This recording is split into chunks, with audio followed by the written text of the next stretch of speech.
Okay, it's now 9:30 and let's get started. Does anyone need the QR thing to connect, or are we all able to connect to the meeting in the room? Looks like everyone's good. Okay. Then welcome to SNAC at IETF 124. We've got 90 minutes today. We're going to figure out how to click the slides. Here we go. I'll leave our note well up on the screen. Let's everyone make sure we read it. Understand our professional behavior. Understand that any contributions we make needs to be divulged if they're covered by patents or patent applications that are owned or controlled by you or your employer. You can check out the detailed process information in 2026 and 2418. And as I'm sure everyone's aware, this is video and audio recorded and will be shared broadly. If you have any questions, you can ask us or our AD.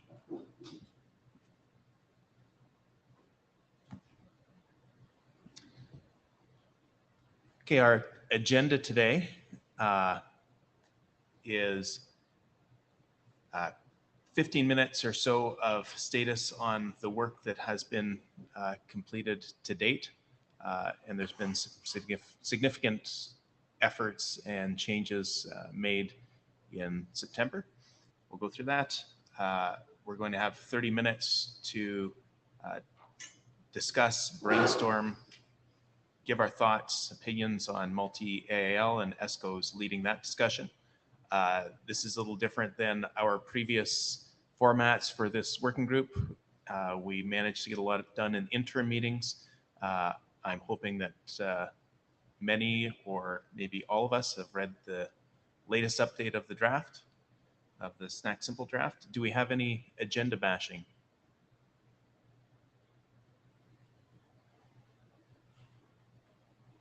Yeah, go ahead, Ted. Yeah, so I would maybe suggest that we, if we have time, just do a quick overview of the work I've been doing on the state machines, because that's kind of the last remaining big thing. And there is a fairly significant update I pushed the latest version of it. I'm about to push a little more with some more outlines, and it's not done, but it's pretty close. Okay. Yeah, I think we'll have time for that. I'm glad you are able to jump into that. Do we have any other thing, anything else on the agenda? Minute taker, we do have ESCO and Ted who volunteered, but we could use a. Okay, all right, we've got Bob. So ESCO and Ted, you can relax your fingers. Thank you. Thank you, Bob. All right, anything else? Okay.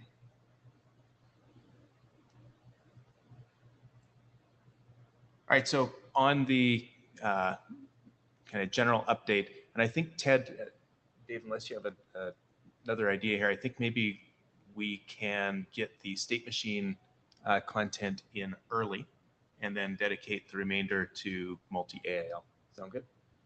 Okay, all right. Okay.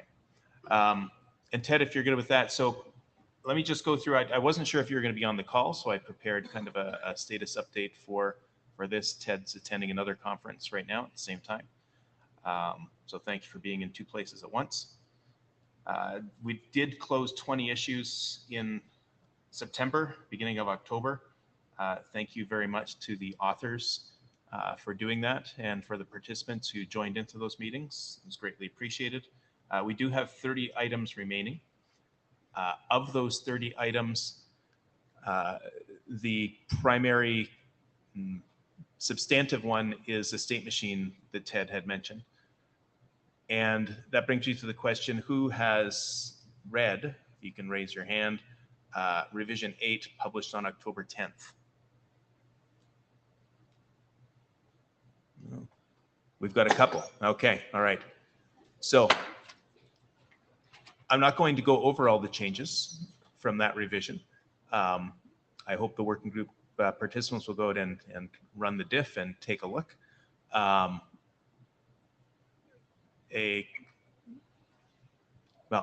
since we're not reviewing the set of changes, I'll leave it up to participants to jump on the list with your thoughts and opinions and preferences on what you see in revision 8. For the next revision, though, as Ted had said, there's going to be a update to state machine, and that will be the primary substantive change out of those 30 remaining items. And we're going to get to that shortly, but we do want to cover charter deliverables, going through our charter and what our deliverables or milestones, I should say milestones, not deliverables. Our milestones are a bit outdated as well. So we want to be updating those, and we'll go through a bit of a coordination of where 6-man is right now and the draft that's waiting on SNAC Simple to complete. So 2 drafts. Yes, that's right. Yeah. And only one of them's mentioned here. So we haven't gone over this with our AD yet in detail, but we would like to get input. David and I had taken a look at where we are with SNAC Simple, and we are hopeful that if we set a target date for a working group last call, that we can get some more of the issues resolved to the point where we are able to last call this draft. And then target publication with the IESG in March, assuming we can get some good review, and we've got a shepherd assigned, of course, get some good review before then, and resolutions. And then, depending on what we hear from the working group today and over the next few months, take some sort of decision on what we'll be doing with multi-AIL. It's the second portion of the charter that we currently have described. Do we have interest? Do we have authors? Is that going to progress? We might be getting a little bit ahead of ourselves, but we'll see where that goes today. All right. Do we have any comments on these milestones and proposing them to our AD at some point? Looks good. Okay. Eric? Eric being responsibility for the SNAC. This sounds pretty reasonable. And I would say working group last call could be perhaps early December. And yes, honestly, publication request earlier than March. Perfect. Hi, Eskerdijk. I'm thinking about the previous slide you had. So that was working group last call. I think that needs to be on the version that includes the state machine work, because that will be a substantial change. So it's now not ready anymore, but if we can add the state machine work in, then I think it will be ready. Okay.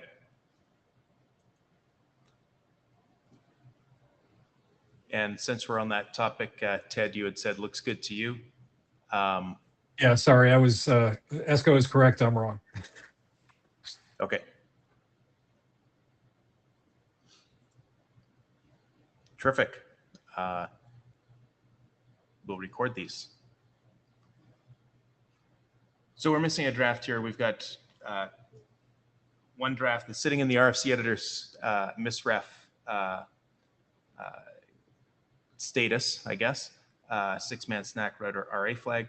That will remain there until SNAC Simple progresses. There's nothing really for us to do with this. At this point, the editor will take care of publishing this when SNAC Simple receives its RFC number. And with that, let's go to Ted's portion on the state machine changes.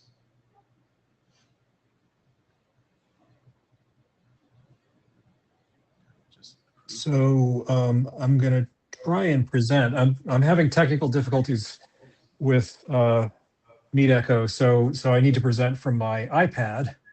I believe that I pressed the button that. Yeah, I think I just You need got to stop sharing. Hold on. Oh, okay, And there we go. great. Oh, no, that's not what I wanted.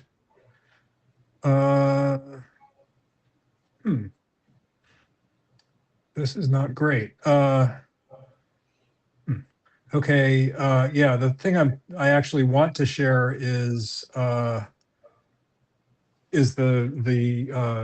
generated document, but it looks like I can't share that from the iPad. Can I prevail upon you to maybe go to that web page and share it? Yep. We can do that. I'll copy it into the chat, assuming I can get there. Hopefully this is still in the cache. If not, I can regenerate it. Got it. Okay. Yeah, so basically, if you just go to the index on the right and scroll down to state machines, that's what I want to talk about.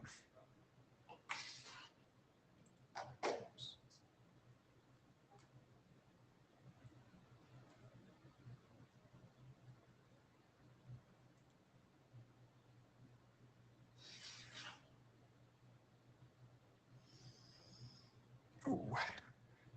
Yeah. It might make sense to just click on the state machines link and go to the actual text. So the NAT64 state machine stuff is basically as it was. I haven't updated that yet.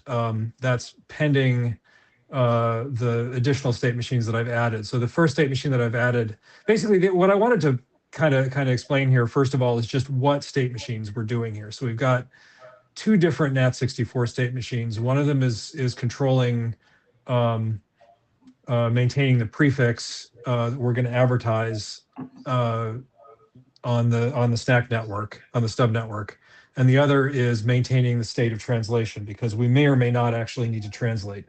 So these are two separate state machines, but obviously related. And on both infrastructure and the Stub network, we want to monitor router advertisements that are being sent. So there's a state machine for that. That state machine, whenever it receives a router advertisement, well, the first thing is we need to know whether we know what's going on in the network. So that machine basically has sort of routine behavior that's always happening. And this is a thing that you'll see in some of the other state machines. We document routine behavior, and then the various states that you can get into and the various events that can occur. So the routine behavior is just like whenever one of these things happens, some action is taken, and then the states are like, actual state transitions. And there's really only two states here. One of them is discovery, where we're trying to figure out if there are other routers on the wire. And then the second one is the monitoring state, where we're just monitoring any additional stuff that happens. So that's that. And there's one of these for infrastructure and one for the Stub network. And then for any router that we receive a router advertisement from, we create a router monitor state machine, which monitors the state of the router, including like what is sent in its most recent router advertisement, but also, whether it's advertising a suitable prefix, whether it has a pref64, that sort of stuff. And the way this is all formatted, I may tweak, because it's actually, it's not super easy to read, but this should at least give you the general idea. So this is going to just track the state of the router, and then if we haven't heard from the router for the duration of any of the lifetimes of the data that it advertised, or the router lifetime that it advertised, then we just forget it, because there's no reason to maintain an infinite list of routers. And then the last thing is the router advertisement. So on both the Stub network and on the infrastructure network, we send router advertisements. And so we need a state machine that sort of keeps track of when to send router advertisements and so on. So that's that's the last state machine. So basically, So Ted, you can see, yeah. Ted, Eric, don't you think that the chair should go to section 7 with the actual state machine? Oh, yes, probably. Sorry, I'm looking at my screen and you. not at yours. I apologize. What's the one? Yeah, so 7.1 is the NAT64 state machine. That's fairly well fleshed out, but I think also overly complicated. So one of the things that I noticed when I started writing this up is that the state machines, if you try to put too much into one state machine, it gets really complicated. So I've actually kind of broken it apart into multiple state machines. And so what you're seeing there is the sort of maximally complicated NAT64 state machine, which I hope will become less complicated once I redo it. So that's that one. If you scroll down from there, you'll see the other state machines I was talking about. So I apologize for just blathering without noticing that you weren't displaying the thing, but keep going. So we're still in the NAT64 state machine. Okay, now here's the NAT64 translation state machine. You can see that title at the bottom. And that's just maintaining like whether we're doing address translation. No, yeah, I know. So did everyone see the link in the chat? If you click on that link, it'll bring it up and you will be able to read them on your screen better than you can up here because it's just blur. Oh, is it? Okay, so let's, so we're on the NAT64 translation state machine, Yeah. section 7.2. Yeah, I mean, I don't want to really describe these machines exhaustively. I just kind of want to give you the picture of what's going on here and what I've got in mind. The basic idea is try to pluck this apart into as many, well, not as many state machines as possible, but pluck it apart into the right number of state machines so that none of the state machines are overly complicated or have lots of sort of weirdly represented state. And then that makes it clear. What I noticed as I was writing this is like, you know, it's always a judgment call whether it makes sense to write state machines or just have a spec and assume that people will figure it out on their own. I think there is value to writing these state machines, but it's definitely like they get pretty, you know, spread out. So there's a lot of information that's not really like you wouldn't get an overview of this by reading the state machines, which is maybe, I don't know whether that's a good thing or a bad thing. So once the state machines are written, we kind of have to go through the rest of the document and make sure that we have enough information to give people a picture of what's being done here without specifying the same thing in two places all over the place. So yeah. So anyway, you can kind of scroll through this and you can see like there's the translation state machine. Scroll down a bit. And you see the router advertisement monitors. That's the next state machine. You can see kind of the routine behavior explanation and stuff like that. So this one is really well fleshed out at this point. And then if you keep scrolling down, yeah, we shouldn't do that. Somebody in the chat said maybe we could create an ASCII graph. My experience of that is if you create an ASCII graph, the ASCII graph will not match the document, and then you'll have interop failures because somebody implements the graph and somebody else implements the document. So we really, like we had that with RFC 2131 and it was a disaster. I mean, admittedly, that was a long time ago and maybe we could have done a better job, but it's a nice idea in theory. So anyway, the router monitor, that's the state machine I was talking about where we have one of those for every router that we've heard from. And, you know, just keeping track of its most recent advertisement and noticing transitions. Like if we transition from having a suitable prefix to not having a suitable prefix, or if we transition from not having a suitable prefix to having a suitable prefix, or the other state, and this is actually an interesting thing that we should probably think about. Right now, the way I've got this written is that, so one of our goals, and this is explained in earlier sections for this, is that we want it to be the case that if a new device comes onto the link, it's going to be able to reach, it's going to be able to have an IP address, IPv6 address that it can use to reach the stub network. So one of the things you'll see in here, if you scroll down sort of towards the end, you'll see there's suitable prefix. So keep going. So the suitable state, and that's got a bunch of stuff that can happen. Keep going. And whoa, the not reachable state was the one I wanted you to get to. So the not reachable state, basically, if we're in the not reachable state and we get a router discovery, like basically a router solicit from a client, and we don't have any routers with a suitable prefix that are not in the not reachable state, then we need to advertise a PIO so that that device will be able to configure an IPv6 address and communicate with the stub network. So that means that right now, that what the state machine is saying is we're going to send a neighbor discovery message unicast to every router every 60 seconds to make sure that it's still there. And if we don't get an answer back, we're going to go into the not reachable state. And what that means is just like if we get a router solicit while we don't know that that router is reachable, we're going to send a router advertisement with a PIO. And that way, it's always possible to reach the stub network. Of course, it's also possible that nobody will send a router solicit during that period, and we'll eventually recontact the router. We'll wake up again. We'll go back into the suitable state, and no extra work has been done other than these probes. So that's something it's part of this document that I think it's certainly what my implementation of this stuff currently does. It seems to work reasonably well because it's a unicast. I don't feel too bad about it. We're not sending out multicast router or neighbor solicits. But that's a thing that we might want to discuss some more.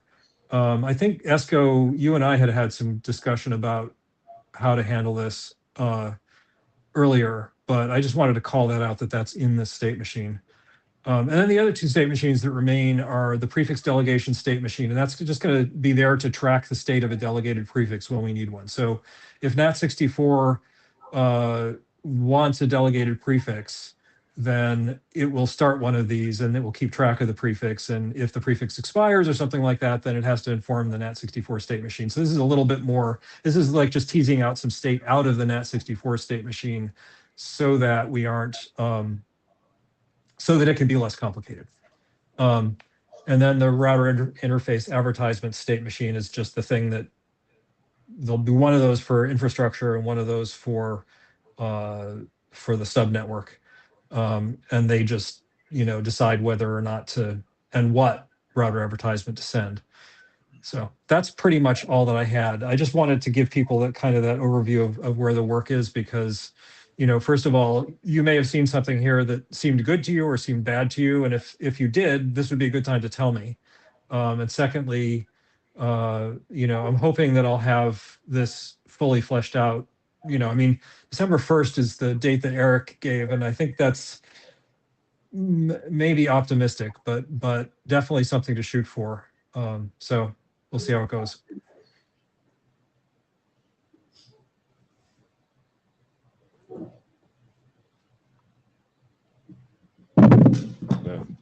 I was trying to find this text.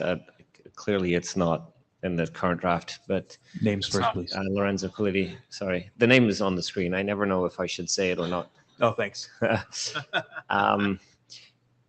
So I think, so we're dismissing this text, right? If you say router advertisement received with no suitable prefix, if you'd previously received one with a suitable prefix, you shouldn't forget that you have, right? You say no, you should reword this to not yet, haven't yet received one with suitable prefix. So this prefix is expired or whatever, right? Because, if you received router advertisement 2 hours ago, maybe it's not valid anymore. Yeah. Right, so this kind of needs a bunch more details, right? Yeah. No, actually, I apologize. That text is actually cut and paste from a previous state machine or previous state and is not even at all correct for this state. So okay. just happened to be at the top of the screen to attract attention. Yeah. There's a link to this version of the document in the chat if you want to see this version of the document. Okay. And I think you should say your name because just speaking as somebody who's not in the room, I don't see it anywhere, and in the recording, it won't show up. So you should always say your name. Thank you. Yes, I will do that in the future. Yeah. Another thing was sort of for DHCP-PD, I think we might want to try to think about how it's supposed to work. We're sort of working on implementation, and So the engineer who was sort of writing some code, they were like, "Oh yeah, I'm gonna like, I want multiple BRs to cover for each other, so I'm gonna share the DUID between them." And I'm like, no, I don't think you should do that. It says in the RFC that you must not do this. Like, oh yeah, he's like, oh yeah, it's gonna work fine. I'm like, no, please do not do this. And we sort of ended up like having a debate on the on like the text and like I forget which one with the in 8415. I was like, look, it's very clear here that it must be unique. It's like, no, but the first sentence doesn't say it must be unique. It says it's expected to be unique or something. So I think, I think we ought to sort of clarify. I said, look, if you want to do this and we want to do like sort of essentially a VRRP for DHCP clients, we can do it, but we can't. We have to go to the IETF and write something down, right? So I think that might be. Yeah. We might want to sort of say that as of now, right? If you have multiple BRs, the other thing is like doing like reliable fate sharing between two BRs where your out-of-band communication is the thread network that can partition seems really, really hard, right? So anyway, my point is that we should try to like write down a little bit. Right now, it feels like, there are some cases that we can't support, but if we've got complicated partitions or handovers, we might have to say, okay, this is not going to work, or we might have to say, okay, this is how it's going to work. And like in the sense that we might say, well, the prefix gets lost and you have to go back to the using ULA or something. So we ought to say something, I think. I don't know where, maybe here. Yeah, so indeed, one of the things that needs to happen is that in order to avoid like sort of the problem that you described there, or at least kind of mitigate it, is that the NAT64 state machine actually has to decide whether or not it wants to delegate a prefix.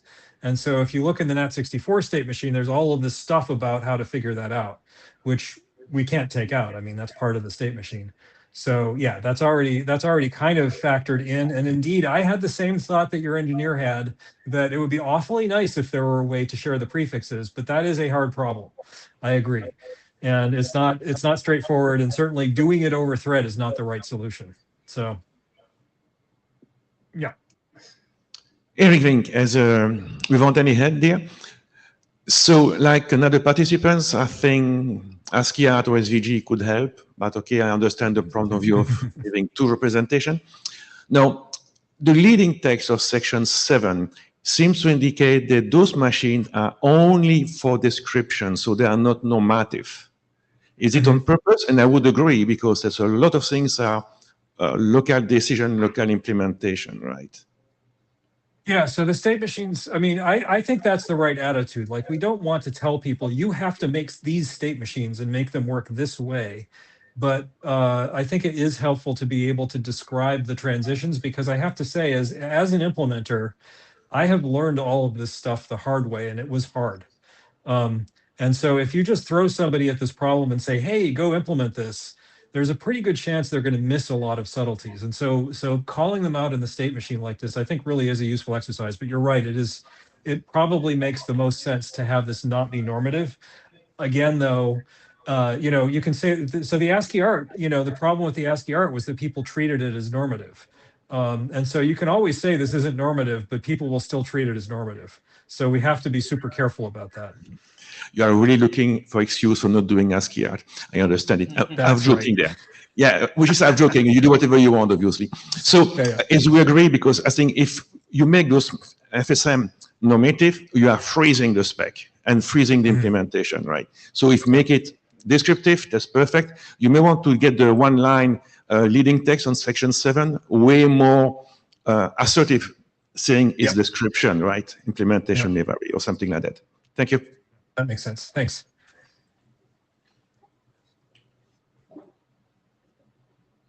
Okay, that's pretty much all I had to talk about. Yeah. Sorry, Eskerdijk. I was also in the queue. I noticed in the working copy here that you showed that there's a section 7 state machines and also the section 5.x we were looking at. Also, I noticed that too. Are also about state machines. So I think what's the plan there to kind of move things to 7? Or so yeah, the idea is all of the state machines will be in 7, and we'll just have references to them, because one of the issues is that, like, for example, the router advertisement tracker and the router advertisement sender are both state machines that will exist on both the infrastructure interface and the stub network interface in principle. So we need to make sure that, so that's why I realized we kind of needed the state machines in their own section. But I haven't actually done the work of pulling them out of the places where they were before. Okay. So that's what you're seeing. Yeah, and then we get the normative text in like 5.x. So I think. Yep. Yeah, so I'm done. Yeah, just thinking about the normative text where that goes. That should be in 5.65 Yeah. or other sections. Yeah. Yep. I'm just going to stick myself in the queue since I couldn't go back and raise my hand. Darren Dukes without any hats on here. I'm wondering, there's a lot of detail in these state machines. They are not normative. And Ted, I don't know if you can answer this right now, or maybe we should answer it on the list, but what out of these state machines is normative? What do I need to know in order to implement this specification? Or is it all just a big suggestion? And if it's a big suggestion, should it just go into another draft on state machines for SNAC Simple as an informational draft? Yeah.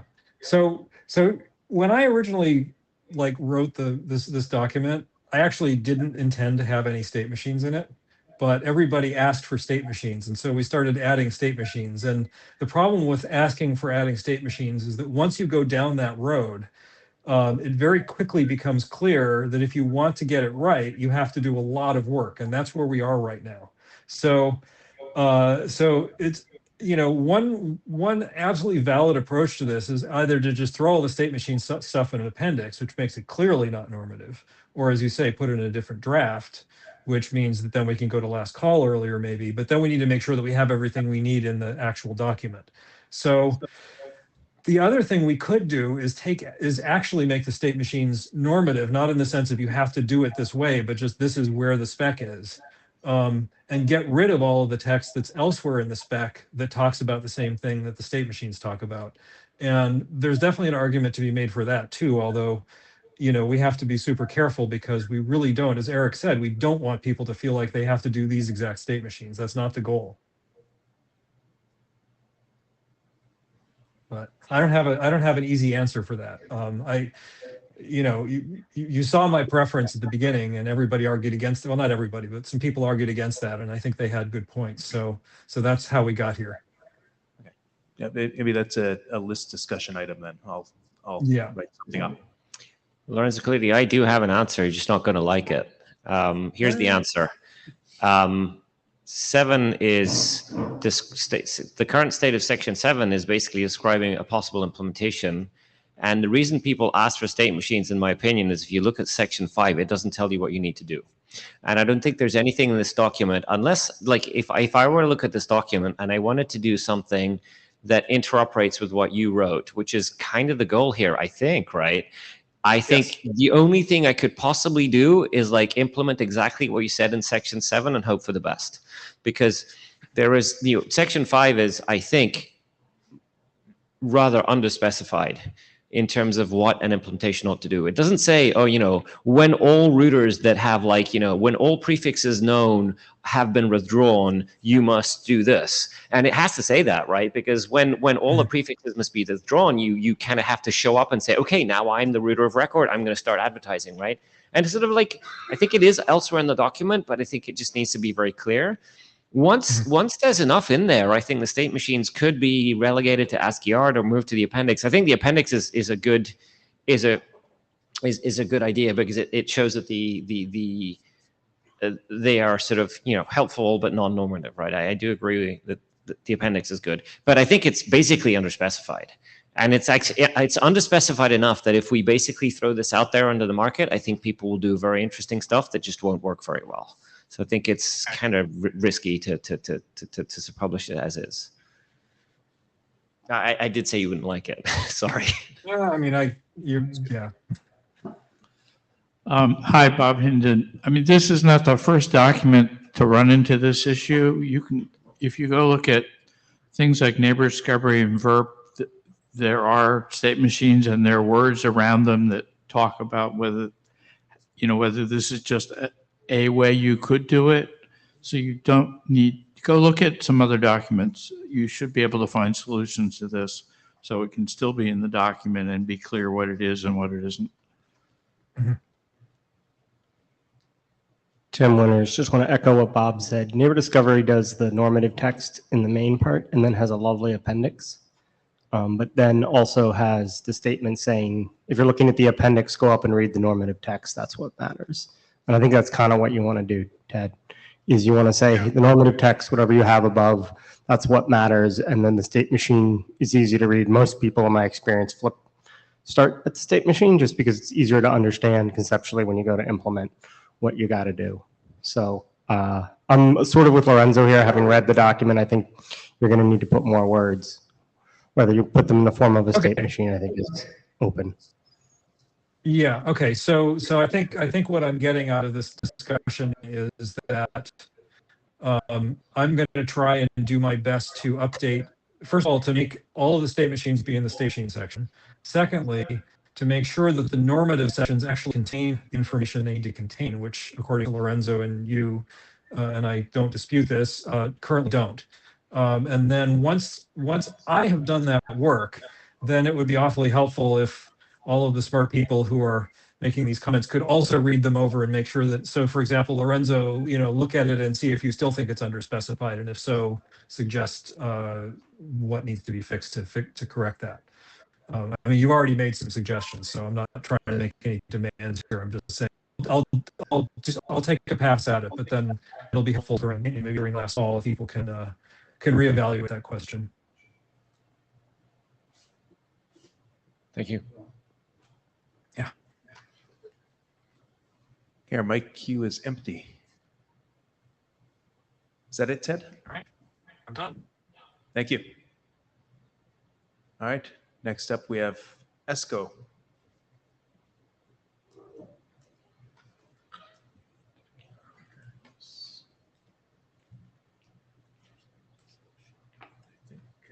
Let me just go to share the right thing as well. Okay, testing. I can just keep testing.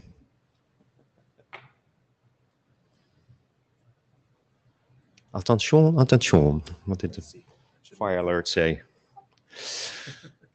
Okay, so I'll do a presentation on multi-AAL situations with the idea that SNAC Simple should be able to handle some of those situations, and not with a grand solution, but with a good fallback solution that it doesn't break, basically.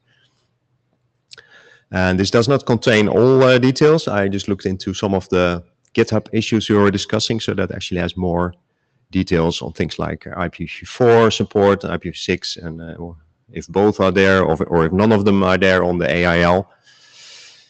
But okay, this is like the high-level view with lots of pictures, so that we have something to look at here.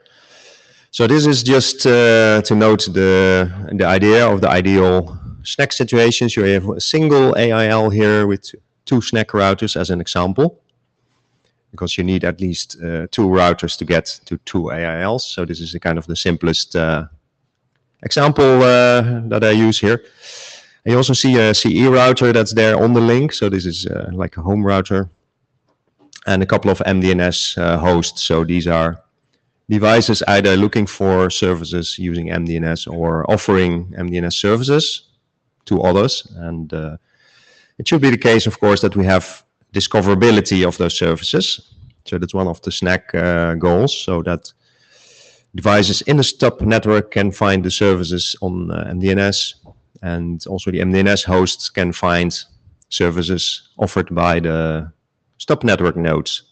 Basically, in this case, it all works, so it complies to the SNAC goals, and Stub nodes also have access to the internet here, so through the SNAC router and through the CE router.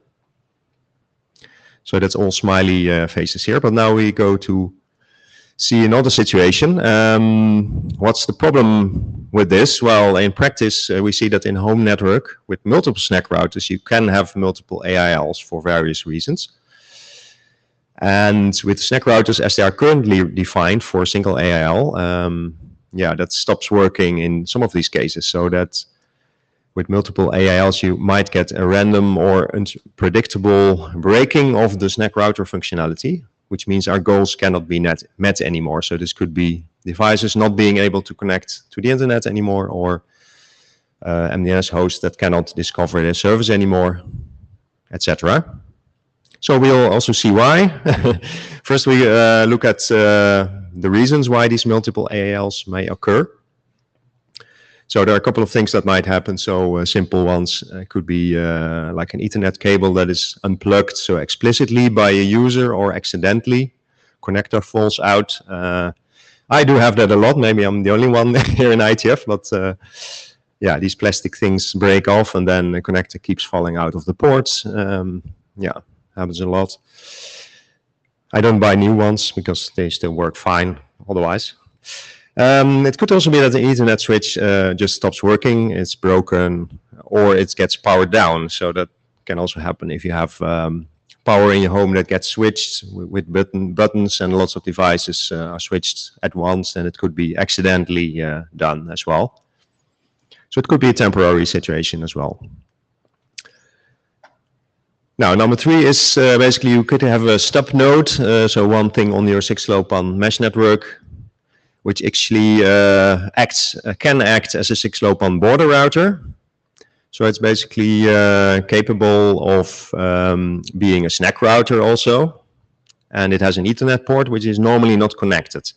So you see that in IoT, typically that there are devices being sold that have this border, for example, thread border router functionality built in. So they will also be SNAC routers and they have an Ethernet port. And it's all fine if you don't use it, but at the moment you plug something in there, like a switch or a laptop, or a laptop via switch to do something, and that moment, yeah, an AIL is created, basically. And it's not connected to your main home network in that case. Some people were saying recently that, okay, you can have home CE routers configured in router mode. So they have 2 subnets, so one for the Wi-Fi and one for the Ethernet, with some form of routing in between. And in that case, you will have, by definition, 2 AILs. So some SNAC routers could be on Wi-Fi, some others on Ethernet, for example. Some could be on both. And number 5 is a bit speculating here that you could have routers with VLAN, for example, in home. And if that's accidentally configured by users or wrongly configured, or in case of smart home enthusiasts, they might configure it in a lot of complicated, glorious detail and not being aware that it actually will break some things. So these are all reasons. Maybe there are more, and we don't know actually how often that occurs. But I think there was some suggestions that that occurs at least in some percentage of homes where these devices are deployed. So it's not the majority, definitely, but some could be a few percent of the population. So then we get to this picture. So it basically says what happens now if we get such a break or basically set up on purpose with 2 AILs. So then it looks like this. So this is just an example that we now get this MDNS host 3 has moved to the lower AIL number 2. They're still the same mesh network with 2 SNAC routers, but they connect to different AILs now.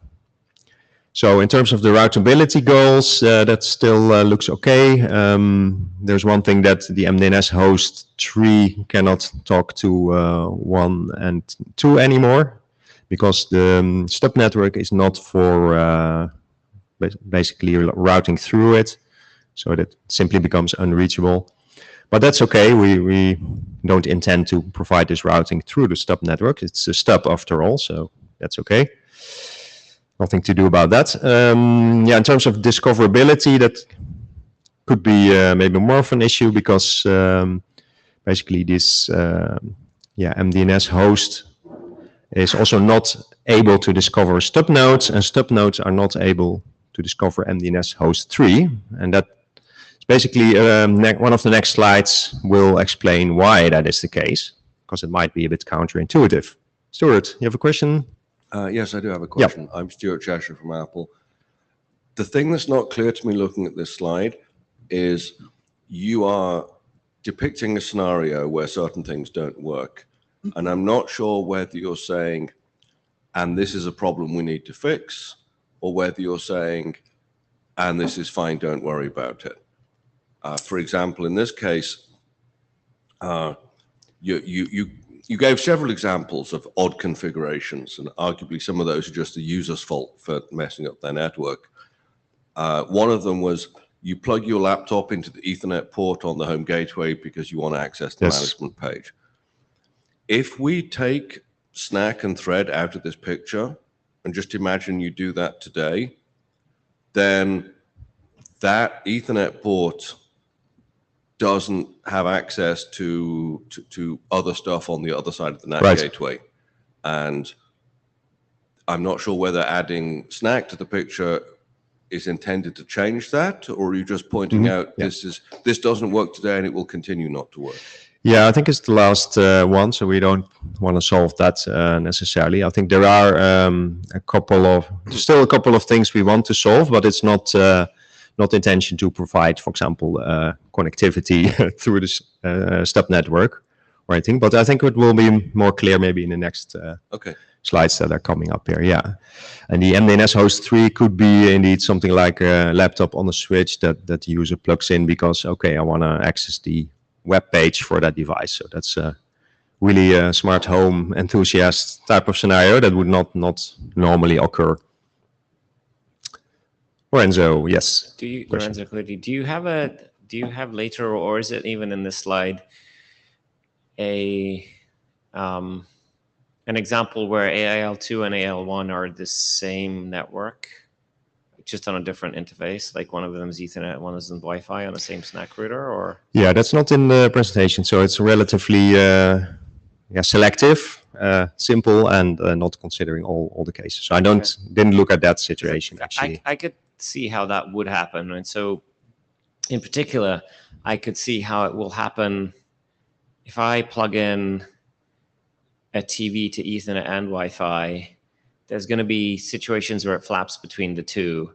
And if it's the same AIL, it would be nice if it worked, because it's the same prefix, the same link, same router. It ought to be sort of something that we design for or try to make not too disruptive. Yeah, because it ought to be able to, it should be possible to make that work well. Yeah, I think that's a case where we do expect things to work, because devices in general do have these two interfaces, right? So Ethernet plus Wi-Fi. So I'm pretty sure if we run the state machine or the sort of the stuff that's in SNAC Simple right now, you'll have a bunch of teardown and setups happening all the time if you do that. And I think we might want to think about that, right? Because you're going to be like, oh, it's a new link, I need to do X, Y, Z. And if you don't realize that it's the same link as before, then you might, for example, one thing that we're looking at right now as we're implementing DHCPD is, are you going to churn through prefixes? Are you going to use a bunch of prefixes from the uplink? When do you release prefixes, right? So, because home network might only have a few. Right. So yeah, anyway, that is in terms of like what should and shouldn't work, and like this doesn't work and should continue not to work. I think that's one thing that we ought to think that ought to work. I see the date now creeping more towards the future, our time planning, but okay, let's see, we'll maybe continue with this. Yeah, so this is a bit of an outline for a solution for routability and discovery. Maybe I didn't explain the problem well enough yet, because as Stuart mentioned, you have these two different Ethernets here and they don't talk to each other, and it's the same as today. And that's not a problem I would like to solve. Let me see if there's anything more clear. Yeah, I think we have some slides coming up that more clearly explain why that's a problem or can be a problem. So this is a bit in reverse, but this talks about the solution. So basically, there's some more details now listed here. So these little bubbles is like a graphical way of saying, okay, what gets sent into the network or onto the AIL. So you can see there the CE router is sending a default route to the internet and also a PIO for the link. And the SNAC router in this case, knows, hey, there's this default route here on my AIL, so I'll also advertise that into the Stub network as default route. So that's the /0 route. And it also advertises DNS resolver and an SRP registrar. So basically that's the functionality we define in the SNAC router. That's normally on by default, so that is kept on. And you can see on the list on the left the things it's doing basically in that role. And it's doing that because, yeah, it detects in this case that there is a situation with multiple AILs. And it also detects that AIL1 is the, let's say, the good one, so the one that should remain active. And SNAC Router 2 does something different. So it basically detects, hey, there are multiple AILs, and also the one I am on doesn't have any services whatsoever. So it advertises a PIO there on AIL2. But it also notices like, okay, SNAC Router 1 has a better AIL. So it will switch off most of the functions. Specifically things like SRP registrar. And if you switch off SRP registrar, then necessarily you also switch off advertising proxy, for example. And the DNS recursive resolver is also switched off, and that means also the discovery proxy is necessarily switched off. And it doesn't provide NAT64 here because it doesn't have any internet IPv4 connection there, so that makes sense. So this is kind of the solution. So like the idea is to detect, yeah, if there are multiple SNAC routers, and also detect which of those is kind of the best ones. And it could be multiple best ones in this case. Question? Why would you want to do this? This is going to work terribly badly. I mean, MDNS host 3 can't do anything anyway, right? Like you depicted a network that doesn't reach anything. I think we should just shut everything down on KAL2 here. Yeah, I mean, that's another solution actually. So the idea was, well, we fall back to just doing IPv6 forwarding between AL2 and the Stub network at all. Right, forwarding, you know, so saying that MDNS host 3 will talk to MDNS host 1 by routing global space through the thread network, that seems... No, that's not possible. Why not? You announced the PIO, it'll happen. No, that's because of the SNAC router. It basically only does advertise the prefix of the Stub network in this case. So MDNS host 3 sees like, hey, via SNAC router 2, I can reach Stub nodes, but it does not advertise anything related to AIL1. PIO down, advertise down. What is that? The PIO is basically setting a prefix for AIL2 so that any host on there, like MDNS host 3, can configure an address, an IPv6 address, a ULA, to do something like communicate. But it's very minimal because this MDNS host can't, yeah, it could use MDNS, but it doesn't discover any of those Stub nodes, so that's not useful. So discoverability doesn't work. In case it already knows an address, so if it's a laptop, for example, and you know, hey, I know the physical IP address of a Stub node, you can still reach it. That's the idea of the fallback. So you do have routability if you know the IP address, but it's not possible to do new discoveries to find the IP address of the Stub node. But then all the stuff in the mesh network needs to know how to deal with talk to AL2. Yeah, okay. Well, that works because that's the AIL2 /64 route. So basically the SNAC router 2 will advertise, okay, if you need to reach something with prefix AIL2, you can go via me and not via SNAC router 1, basically. So that will work in the mesh network. So that will pick the right egress router to go to AIL2. So it can bidirectionally communicate in that way, but there's no way to use DNS to look up the name converted to the IP address of the node. So does this mean, by the way, that all of the MDNS hosts must always announce their global addresses in MDNS? Because if MDNS host 1 sort of dares announce its local address, stuff will work very badly, right? Yeah, so that's basically what the discovery proxy describes. So that's hosted in SNAC router 1. It will take that reply, including the link local address, and it will strip out the link local address, yeah, and then send it onto the mesh node. So the mesh node will use another address type, assuming those are reachable. So that's not a problem. Yeah, so the alternative solution is indeed, you could say, well, why not switch everything off? So that's at least a clear sign to the user, like, hey, this is really not working. You do something wrong. And the nice thing is we can leave the more complex things to a follow-up activity that we were also discussing, whether to do multi-AL documents, right, as a next step. So, but you could also decide, well, we just enable the IPv6 forwarding and have the routability. Yeah, it's not that much nodes will be using it, but if you really need it, it will work. It could be for diagnostic purposes, for example, that you can still get diagnostics from nodes in the thread network. Because in thread, it's also the case that devices can have like a known address, at least the interface identifier can be known to other devices outside of thread, like a mobile phone or your laptop.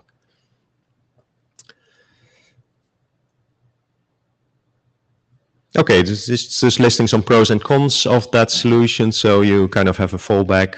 So routing to and from the internet keeps working, discoverability, everything on AL1 keeps working as normal. And the only thing is that on AAL2, you don't have the discoverability because that's hard to realize. And I'll come in the next slide to why that is difficult. Yeah, so this is the reason. So when you use Service Registration Protocol or SRP, you have basically mesh node registering to SNAC router 1 to the registrar.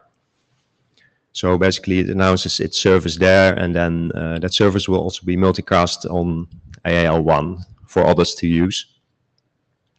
And the thing is that this node on the mesh network only picks one registrar to send this update. So the reason for that is that you would otherwise get too much traffic on the mesh network. So these are fairly big packets, sometimes split in multiple parts. And they also need to be maintained. So whenever your addresses change or whatever services change, you need to send updates. So that's a fairly big amount of traffic already. And sending it to 2 routers or registrars would basically double that traffic. So we definitely don't want that, the mesh network. So it sends it to 1. Okay, that's fine. So, but yeah, how does this node know that it should send it to the top one and not to the bottom one? Well, so that's, let's think. Yeah, that's a bit of a problem because there's currently not, no basically rule defined for how this node basically selects the SRP registrar in case there are multiple. So that is something that should be defined also in scope of that stub network technology.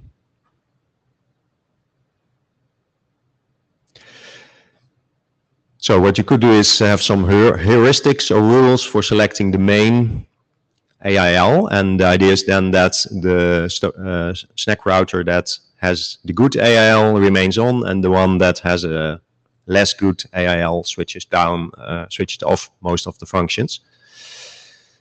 And some heuristics could be like, for example, number 1 is detecting the presence of the CE router on the AIL. And this only leads to trouble if, in case you have 2 CE routers. So it could be one on AL1 and one on AL2 with different ISPs. So that then it's like, okay, sorry, it doesn't work, but that's an uncommon situation, we think. And number 2 is, for example, detect absence of any router on the AIL. That's also easy, and that makes the AIL look bad. So it's like probably like a disconnected link in that case. You could also look at address types. So that's number 3. For example, see that one AIL has a global address and the other one has a ULA, which might be someone's hobby project with a ULA configured on it. So then the one with global address has the most chance of having internet connectivity. So that should be better according to SNAC goals. And maybe there's some more things we can do, like number 4. Although that's not really going to be very stable, I think. Detecting, for example, MDNS hosts or services. So look at what's the most busy road of the 2. So the idea is using the heuristics can be done by SNAC routers. So they evaluate this and then communicate this information in some way that is out of scope of our work here, but it's specific to the stub network technology, I think. So just as an example, Thread does this by using network data. So this is like network data that's distributed through the mesh network. And what if we don't have a solution like this? Well, this is what could happen with SRP. So both SNAC routers per the current specification switch on and provide all their services. That's what we specify now. And then the client there registers SRP at the bottom one, which means it becomes unfindable to most of the things that are on top. So that's the problem. It's kind of a random process maybe where it would register to. It just picks maybe the nearest one or the one that got announced first, like if SNAC router booted up slightly earlier or so. And then for DNS, this is almost the same slide, but replaced SRP by DNS. So you have the similar thing. So what if the node needs to find something like an internet service? It sends a query and then it goes to a DNS resolver. So what if it picks the bottom one here? It won't find anything. It won't find any services on the internet, no names, because there is nothing. So that means that possibly for half of your nodes, everything that we want to do with SNAC routers could fail in this case. So something needs to be done. That's what's basically my main point. And then shutting off SNAC router 2 is then at least a much better solution than leaving both on in this case. And okay, then we are at the final slide. So how are we doing in time? Still okay? Lots of time. Yeah, okay. So what are the next steps here? What do we want to do for SNAC Simple? So there was some discussion about, can't we just move all of this to the future? I think I just argued like, no, we cannot do that because if we have the current specification, then you could have something like, okay, a network cable falls out or a user plugs something in and then half of your devices stop working. Like if there are IoT devices can't communicate anymore. So we need something simple that is still like effective, I think, in this case. So what we could do is mandate this sort of fallback solution here for multi-AL cases. And in the GitHub, there was some discussion also on some details how to do that. And yeah, I think the details of how the communication is done of like this best AIL, so SNAC routers need to communicate that between each other. That is maybe out of scope. So it could be left to the Stub Network technology how they do it. Like it could be a unicast based or some sort of multicast based network data update. So that's listed on the bottom here. This is what Thread is doing, and it's using the trickle algorithm for the distribution of the data. So that's also fine. But yeah, at least the Stub technology needs to provide something to be able to make that choice of switching off some of the SNAC routers if they are not helping. Okay, this is what I want to say. And I see Tim in the queue. Tim Winters. So the thing here that gets me is I feel like we're going to want in the future document better solutions for multiple AILs. So my instinct here would be to not do some of these things because I guess I'm leaning towards Lorenzo's suggestion of let's not do anything and show that it's really broken for the moment, and then Right. later come along with an AIL document as opposed to doing something like this that I think will put us in a situation that I'm not sure we've thought all the way through, or at least I have not. So my instinct here would be to say, hey, let's make it very clear that this isn't working, because in the same vein, I get that it might look a little funny and people aren't going to understand what's going on. So we need to make it so it looks like they know something's broken, and then they can go fix several of the things you put on the front, Right. like, broken cable, right? Someone's got to go plug the cable back. Yep. Yeah, I think the thing is that what you do require in that case is still all of the things I just outlined, the solution basically, you still require it. Otherwise, you cannot switch off the SNAC router 2 in this case. So. Bob Hinden, sort of echo what Tim said. It just sort of feels to me a little bit like the best is the enemy of the good. I mean, some of these problems are just problems like Ethernet cables don't work. they're not really protocol problems, or, you know, if it doesn't work, don't do it, or you need to, you know, this might eventually end up just needing a full, complete routing solution with all the protocols and all that if you try to solve all the problems. I thought the goal of SNAC was the simple part, and I think this is sort of a step towards the more complex. So Yeah. I think it needs a lot more thought. Okay, yeah, so to react on that, I think there are actually still two options you can do there. Either you can have like the current SNAC simple draft, so you simply do nothing. So that means if a cable breaks or the user plugs something in which they shouldn't, you get into a situation that half of your devices work and half of them not work randomly, basically. So yeah. That's one thing you can do. And the other thing is what I was arguing for, what relatively simple means if you can able to switch off that SNAC router 2, then it's better for the user, because basically the user will notice like, hey, anything on this AAL2 is not doing anything, but everything on AAL1 is still working as usual. So that would be good for, I think, also maybe the device vendors, for example, because they won't get that much complaints back, like users like, hey, my device is not working, or my X is working, but my Y is not working. So that will be a kind of network debugging nightmare, I think. So it's much better to have something simple that allows all the devices to just keep working. So that was basically my point. But we can still make that decision. So there's actually three options there. So there was Lorenzo's option, like, okay, we switch off that SNAC router 2, basically, and make clear that it's not going to work there, doesn't do anything. Option 1 is to have the current SNAC simple draft, and then there's option 3 is what I just presented here, what you maintain routability, but you just stop discoverability.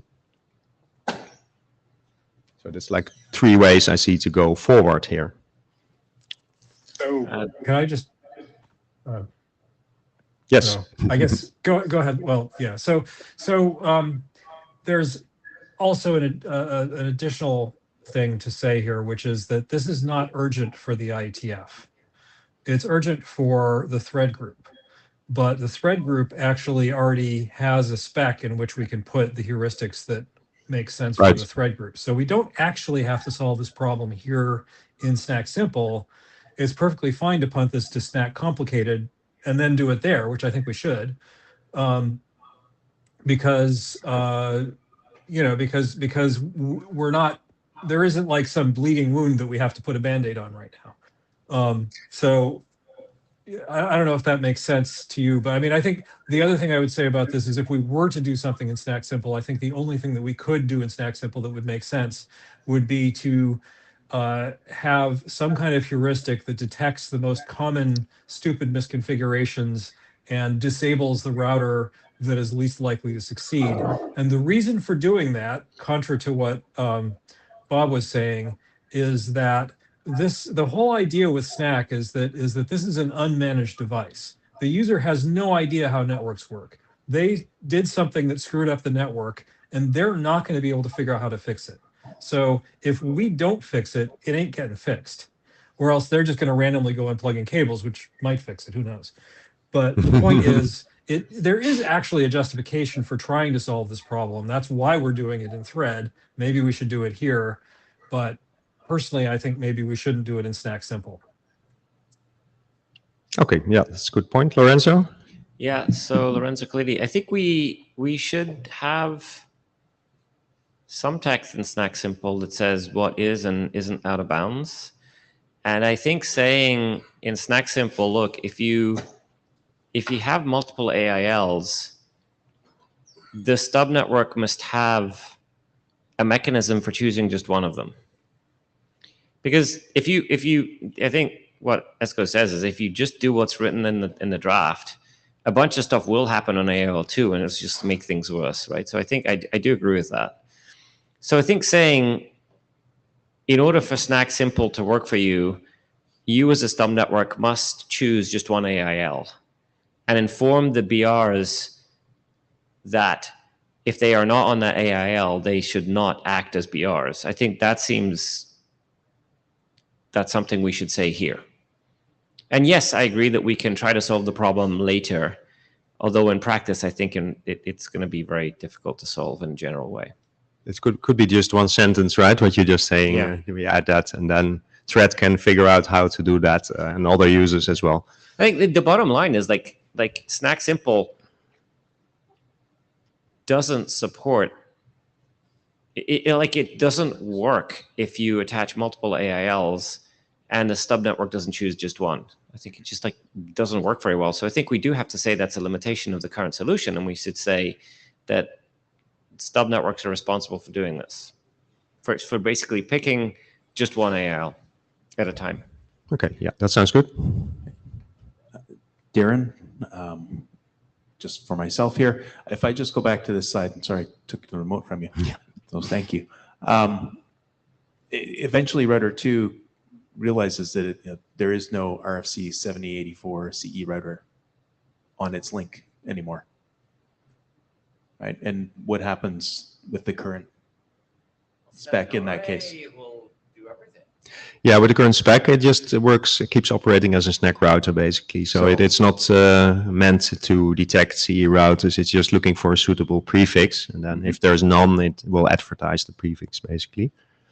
Right, so it'll still be consuming from half of the devices will still be sending traffic to router 2. Yeah, possibly it depends on how the nodes actually select the routers. But if it's a selection based on who is nearest, like any cast type of thing, then it will, half of them might select number 2, yes, and then send the query there, like where is my server? Okay, so the end result is for the user, it's very clear that these things they've plugged in, one of them isn't working, one of them's not doing what it's supposed to do, I suppose. Yeah, so that's at least the goal. I think what we were discussing, that to make it clear that it's not working by just disabling itself. Can I jump in to clarify? Number 2. Mm-hmm. Just because it took me a while to understand the issue. The issue is if you plug in AL2 to SNAC router 2, a bunch of the stuff in the middle stops working, and we want to prevent that. Right. Yeah. Yeah. What I'm wondering is maybe just don't prevent the bunch of stuff from not working, because that's a real clear indication that to a user, like, I don't know if those are light bulbs, right? I can't get the half of them. Why is that? I unplug things and I plug them back in one by one, and oh, now it works. That's what I tell my dad to do. I mean, if we have a way to prevent that Ethernet jack on the bottom from stopping some of them from not working, that's even better, right? If we can just say, you know what, this Ethernet jack goes nowhere, we're just going to ignore it, it seems better. Okay. Yeah, that's I think better indeed. Otherwise, if you plug in now something like there, it will create a new AIL, and then could lead to trouble indeed. So then if another RFC 7084 router comes up and we've got basically multi-link scenario, right? On that same network, that now we're out of SNAC Simple territory. Is that right? Yeah, I think what I heard at least is that we want to keep that out of scope. So we just make the simple solution for a single AIL basically, and then okay, thanks. We mandate that basically the stub technology can help with the detection of 2 AILs, and then Stuart Shash from Apple. I just came to the microphone to agree with what Lorenzo said. We should not try to solve every problem we can imagine here. I think what we do want to do is make sure that when things fail, they fail in a clear way. And if some of your light bulbs work and some of them don't, the average user, even the expert user, is just going to assume that some of the light bulbs are defective or the protocol's unreliable. There's no obvious cause.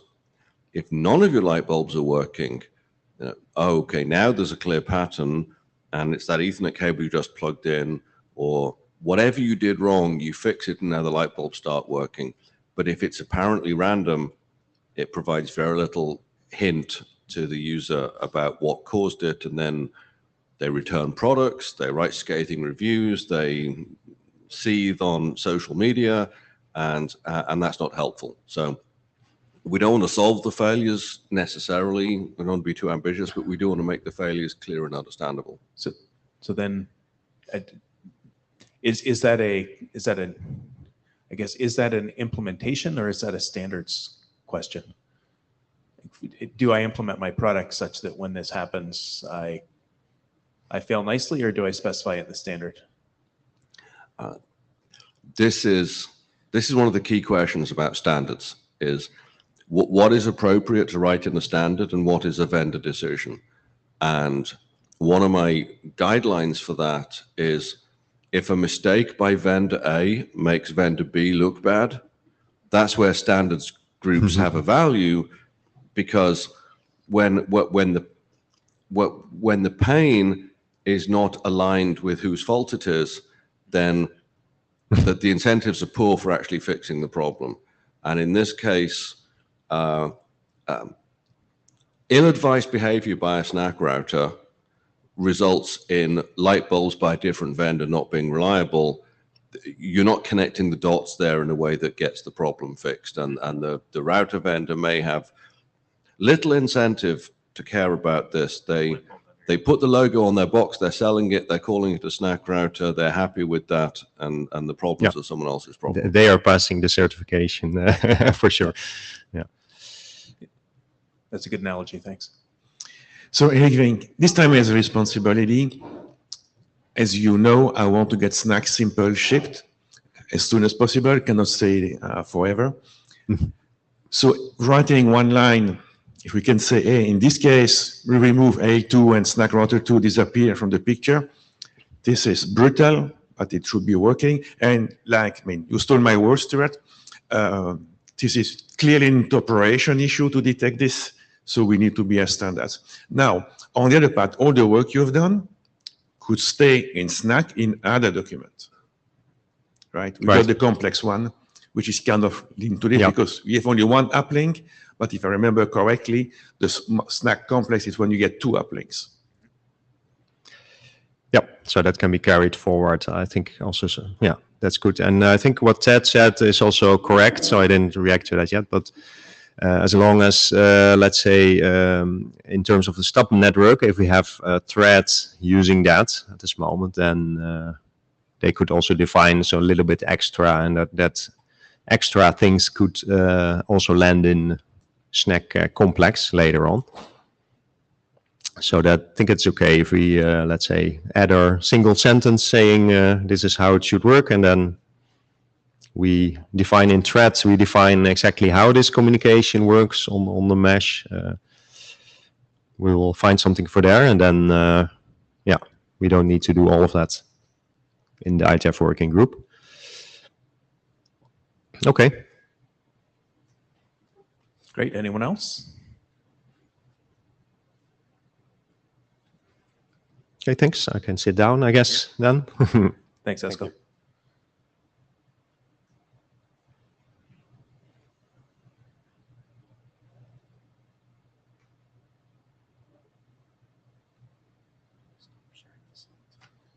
All right, well, I can't figure out the button to stop sharing the slides. So we had any other business as the last item on the agenda for today. So we'll open it up to the floor. Is there anything else that needs resolution or discussion? So, sorry. Yeah, I'll just mention that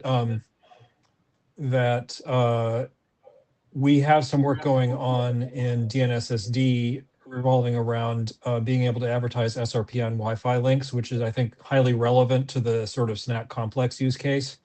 And I don't think we want to try to squeeze that into SNAC simple, but that's something that we probably ought to be at least looking at as part of, that allows us to discover SRP service on infrastructure. And it also allows us to advertise SRP service on a SNAC Wi-Fi network in a way that's sort of more general than what we have in the current document. So. That's all I got. So Eric Green, this time as an ISG member, I remember everyone that the NOMCOM feedback is open. So if you want to complain to any ISG or IAB, you need to vote, right? If you don't participate and provide feedback, you cannot complain to us. I'm joking there, but since the last part, but please provide feedback. And I'm not running this time, and I'm not running ever, so. Eskodijk, I still have one comment. So that was something I was talking about with Darren just before the meeting. So how to progress with the open issues. And I think the idea was like what we really need is the main change being the state machines properly integrated. And then for the rest, we have quite a long list of editorial issues which are not highly crucial. So they could also be taken up later, maybe at the same time that, for example, we do the working group last call. And that, to me, that sounded like a good solution also to go forward, so that the main things are basically done, the key topics before the working group last call is started. And then we still have time during that to fix more editorial issues, I think. Yeah, absolutely. And Ted, if you want to send out that early review of your state machine content to the list, please. That might get some feedback there as well. I know we all have it in this meeting right now, but as soon as we close our Muteco, it's going to be gone. Oh, it will stay in the Zulip, right? Isn't that? Yeah, that's right. That's right. Yeah. But it's good to have also on the list. I think just a message pointing to this work, right? Yeah.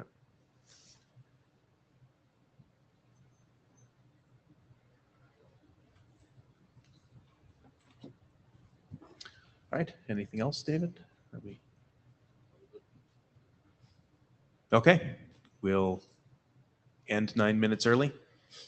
And thank you, everyone, for the conversation. And let's get SNAC Simple completed. Everyone, please read. And we can go for working group last call as soon as possible. Thanks. Thanks.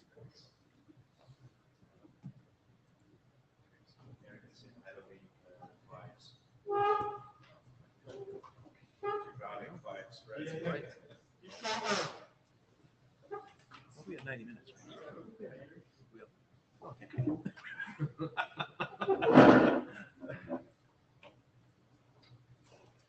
I'm just going to turn the mics off.